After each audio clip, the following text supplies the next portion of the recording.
Today I'm going to be comparing the Raid movies to the Expendables movies. The first Raid, which is the Indonesian action thriller, came out back in 2011, written and directed by Gareth Evans. So I don't know any of the people here. And then Raid 2 came out in 2014, written and directed and edited actually by Welsh filmmaker Gareth Evans. Again, I don't know any of the actors, actresses in this movie, and I haven't really heard anything about Raid 1 or Raid 2, so I can't say much about these movies other than they got good reviews. By contrast, I have heard things about the other franchise I'm going to be looking at today, Expendables. There's four Expendables movies right now. The fourth one just came out last year. I definitely have heard things about that movie. That is for sure. When it comes to the highest score for each franchise, in the case of Raid, the first film is an 87%. And then when it comes to Expendables, highest score is 67% for Expendables 2. Raid wins here. Then when you look at lowest score, Raid 2 has the lowest score for the Raid franchise, and it still has an 82%. With Expendables 4, unsurprisingly, has the lowest score of only 13%. Then when you look at average, Raid is an average of 84, whereas Expendables has an average score of 39. Raid wins again. Then when you look at gap between lowest and highest score, with Raid you only have a gap of 5%. With Expendables you have a higher gap of 54%. Once again, Raid wins. And when it comes to which franchise I'm going to choose, to be clear, I haven't actually seen any of the Raid or Expendables movies.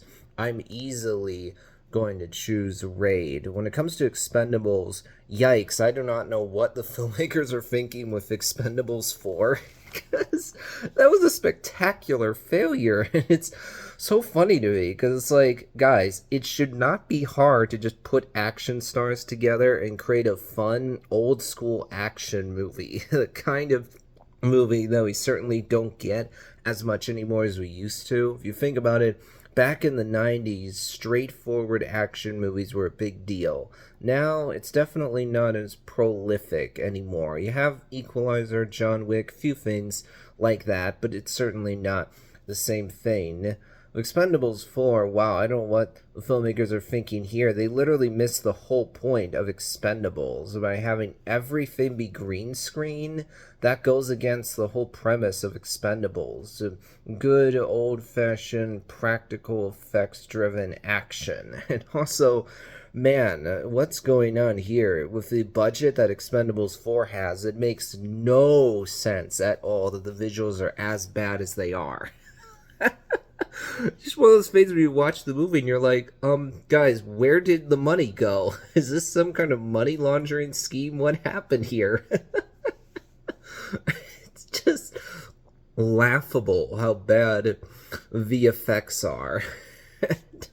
On top of that, there's other problems as well. Like, you have part of the movie where someone, I think it's a kid, like, loses his family and he doesn't at all react the way a normal person would.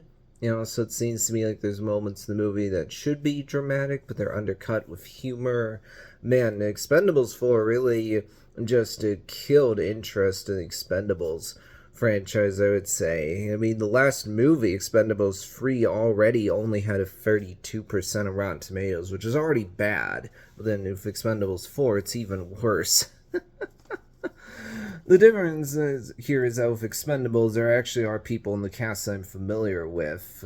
Like, for example, you have, I think it's Sylvester Stallone, Jason Statham. I'm going to look this up here because I don't remember exactly who's in the movie. Yeah, you got Jason Statham, Megan Fox. So those are both people that I definitely know. And you also, I don't know if Sylvester Stallone is in any of these movies. Let's see here. Expendables 3. Yeah, Sylvester Stallone, Harrison Ford, Jason Statham, and Arnold Schwarzenegger are all in Expendables 3. So you got some big name actors in the cast. That is for sure. Obviously, Sylvester Stallone is best known for being Rocky, one of the iconic movie characters, one of the iconic sports franchises. And also, Jason Statham is a big name actor. He's in the Meg movies, and he also is in. I'm not sure off the top of my head what else he's actually in, to be honest. He was in Beekeeper, which came out earlier on in 2024. I think that one does a better job of like being a good old school action movie. Let's see here. Oh yeah, he's in Fast and the Furious. Like that's one of the big things he's well known for. That'll be it for this video.